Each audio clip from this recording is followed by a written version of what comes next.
A la razón maté, de la pureza y la virtud me burlé, a la justicia engañé y a las mujeres vendí. Don Juan.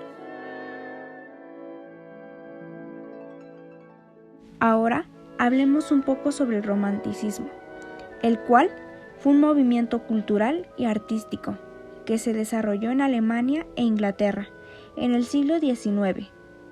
Se caracterizó por enfatizar la emoción, la imaginación y la libertad creativa.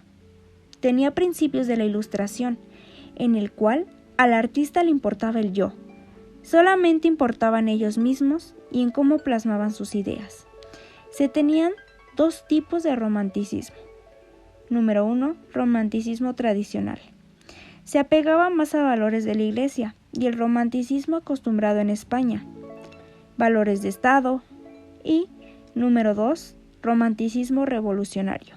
Exige y rompe con lo tradicional para pedir cambios. Algunos de sus representantes fueron José de Espronceda y Mariano José de Larra, mientras que en el romanticismo tradicional algunos de sus representantes fueron Martínez de la Rosa, Duque de Rivas y José Zorrilla. Por otro lado, hablemos de la poesía durante esa época, la cual se escribía con un tono exaltado y apasionado. Había abundancia de apóstrofes y vocativos, y uso de oraciones exclamativas. Y como segundo lugar, tenemos la presencia de la prosa, la cual recreaba el pasado, una novela histórica y leyenda, que mostraba la vida del pueblo, artículos de costumbres, predominio de lo descriptivo y anecdótico. Y por último tenemos el teatro, el cual representaba amores imposibles, duelos, personajes misteriosos y marginales. Y estaba el verso, en combinación con prosa. Pero es importante resaltar que fue una época en donde la razón y la intelectualidad tenían los papeles más importantes. La imaginación y la sensibilidad era una forma de expresar el desacuerdo con los parámetros que dictaba la sociedad. Debido a eso, el romanticismo se caracterizaba por los sentimientos, la razón del ser y los impulsos del ser humano, basados en la libertad. Asimismo, se puede decir que en cualquier obra habían dos tipos de héroes. El número 1, que era el antihéroe, el cual era taimado, cruel, frío e insensible. Y el héroe, que era el romántico, caballeroso, noble, apasionado, orgulloso y escéptico. Pero hablemos sobre el máximo representante durante esta época, que fue José Zorrilla, el cual fue un poeta y dramaturgo español, considerado uno de los máximos exponentes del romanticismo de su país, como ya habíamos mencionado anteriormente. Zorrilla nació en Valladolid, España, en 1817. Estudió en colegios religiosos y comenzó a escribir poesía desde una edad temprana. Se casó con Juana Pacheco en 1846 y tuvo varios hijos.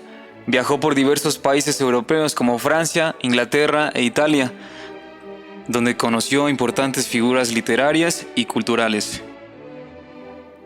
Se dio a conocer como poeta con sus versos que compuso con motivo de la muerte de Larra.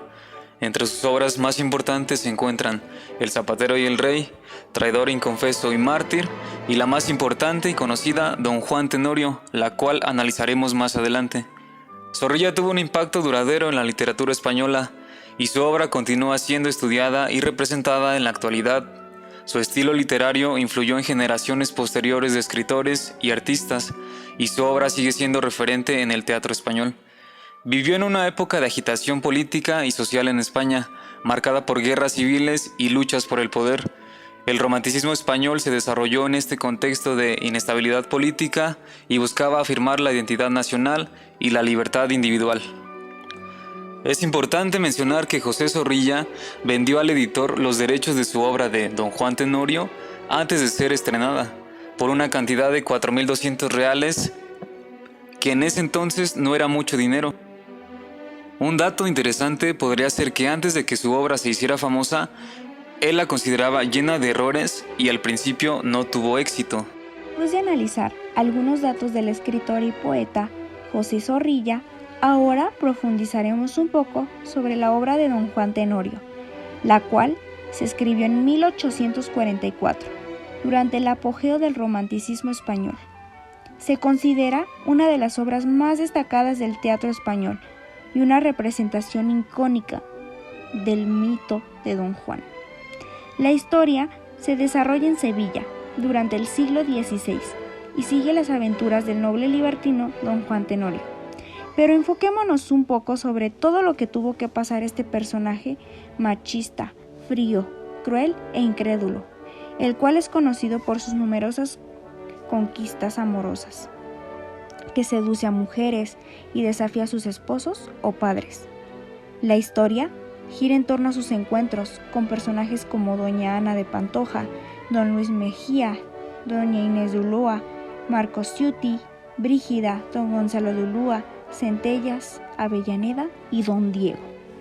Estos son los personajes más importantes dentro de esta gran historia y de los cuales mencionaremos algunas características que resaltan en cada uno.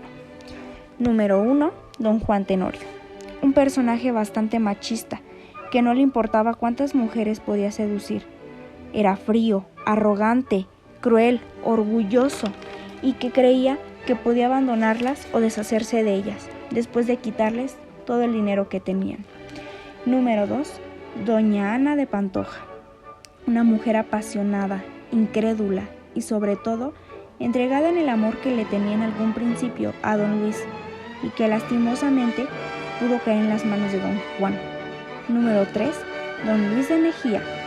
Un romántico empedernido que le encanta seducir mujeres, un ladrón y egoísta, que busca beneficio propio a toda costa, pero que piensa un poco más en cómo se sienten las mujeres y que luchará por el amor de ellas con Don Juan. Número 4. Doña Inés. Una mujer que creyó en Don Juan y al final la dejó con todo el amor en las manos. Incrédula, una romántica que le importaban los pequeños detalles y que se emocionaba por ver el amor de su vida. Número 5. Ciuti. El sirviente más entregado a su amo, que no le importaba el peligro que corriera junto a él, pero sobre todo muy leal y honesto. Número 6. Brígida. Muy leal a Doña Inés y la persona que mejor la conocía y sabía el amor que Inés le tenía a Don Juan, que jamás la dejó sola. Número 7. Don Gonzalo.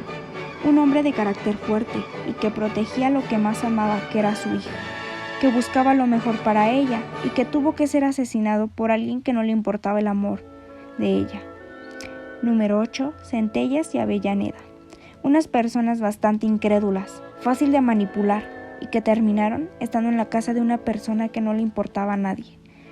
Número 9. Don Diego. Un padre decepcionado y más noble que el hijo que al final pudo hacer buen uso de su fortuna, pero que decidió con el dolor de su corazón alejarse de su hijo. Te invitamos sin duda a leer la obra de Don Juan Tenorio en la versión de José Zorrilla, en donde descubrirás diversos líos amorosos, engaños y un mundo lleno de machismo y sometimiento, que te hará darte cuenta que las personas malvadas al final se arrepienten de sus actos y buscan un camino mejor en sus vidas. Una obra bastante entretenida que te hará imaginarte miles de escenarios y personajes.